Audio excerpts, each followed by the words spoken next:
मार्साई block गरजंगा पंचायतर गरजंगा गाँव दृश्य पुणी गरजंगा गाँव जी अच्छा प्रदीप कुमार दास तांको बयस 48 आज कौन कारण देह खराब से घरे पड़ रही पाल तले आउ लाट्रिन घरे कटुची जीवन परिवार कहले चारि पुओ जे एणुतेणु मुल लगिक घर चलाऊँ 5 किलो चाउल पाँच परिवार से नहीं आज आए सरपंच आप शुणे से सरपंच कौन कहते जे मु जिलापाल को आओ विडीओ को जनइबी केमी छात घर मिल ये नहीं गोटे बड़ प्रश्न ये व्यक्ति अच्छा तांकर पाल भी मिले देलेनी एमती कि कहले पाल दिज्व ना आ बेसी बाहर भल गपुंट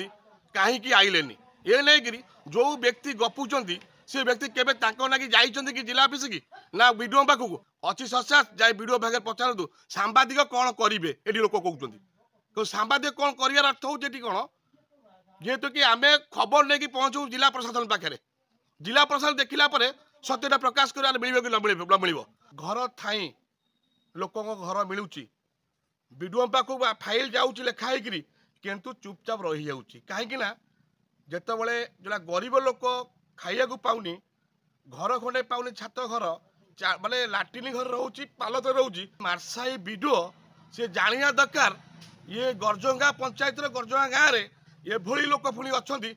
एरिया ये नहीं केन्द्रापड़ा जिले में ये दृश्य कौट देखा मिलनी जहाँ वास्तव चित्र आप देखिए से जड़क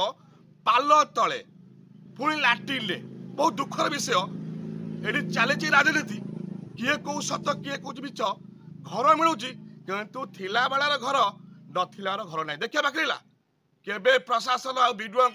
दृष्टि पड़ो आंको सत्यता प्रकाश हो कहीं घर मिलूनी से नहीं बड़ प्रश्न मोर मिहिर दास आ बापा ना हूँ प्रदीप दास आई घर असुविधा जो बापा असुविधा है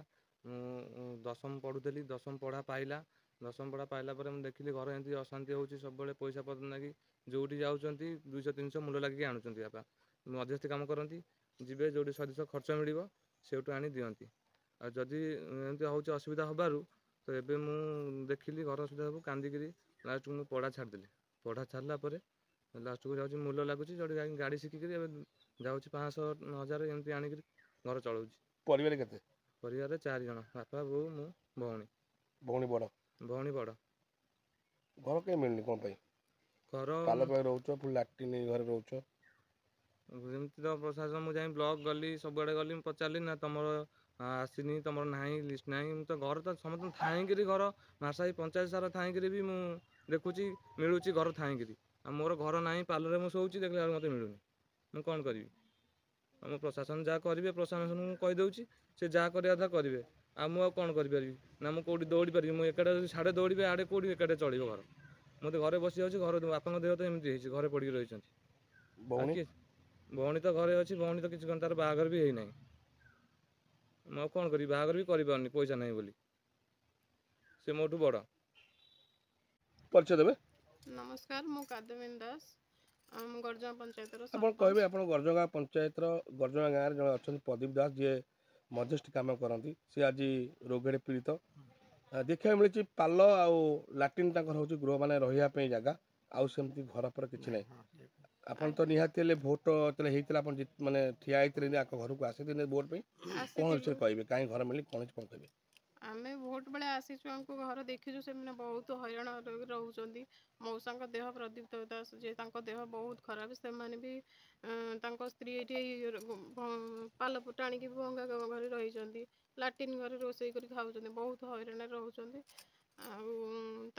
झील जड़े अच्छा सी बाहर बाहर किसी करें से भाई अच्छा सी भी किसी जॉब फब करूना घरे रही बहुत हैरान होती कौन कहे नहीं घर मिलनी केमती कौन आप सरपंच अच्छा जेहेतु कौन मैंने विषय कहे जेहेतु मु सरपंच अच्छी मुझे चाहूँ किसी साहाय्य करने मो तरफ जी करी आने जो मैंने समाजसेवी अच्छा से भी किसी साहाय्य करूँ वीडियो को भी अनुरोध करुँची कि वालेट को भी अनुरोध करुँची आसिक व्यवस्था किसी करें घर गोटे छात भी गोटे मिलगले से କିଛି କମ୍ ସେ କମ୍ ସେ ଚଳିକି ରାନ୍ଧି ବାଢ଼ି ଖାଇପାରିବେ। ବହୁତ ହଇରାଣ ହେଉଛନ୍ତି। ଲାଟ୍ରିନ୍ ଘରେ ରୋଷେଇ କରି ଖାଇବା ବହୁତ ଅସୁବିଧା ରହୁଛନ୍ତି ଲାଟ୍ରିନ୍ ଘରେ ରହୁଛନ୍ତି ରୋଷେଇ ତ ରହୁଛନ୍ତି।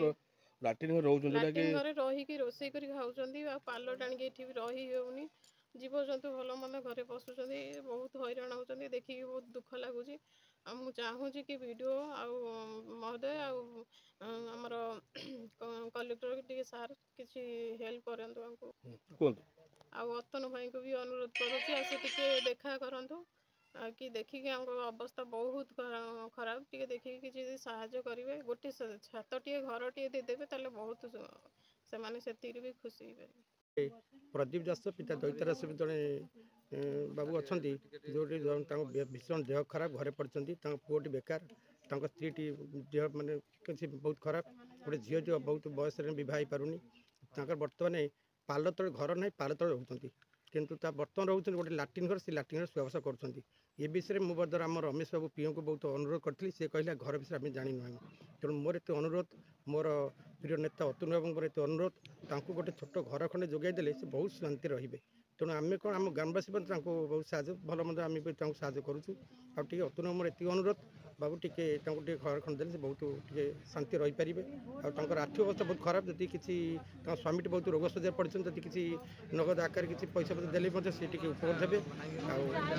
ଏଇଭଳି ଭାବରେ ମୁଁ ଆପଣଙ୍କୁ ଏତେ ଅନୁରୋଧ କରୁଛି, ତେଣୁ ଦୟାକରି ଟିକେ ସାହାଯ୍ୟ କରନ୍ତୁ। ତେଣୁ ଆମ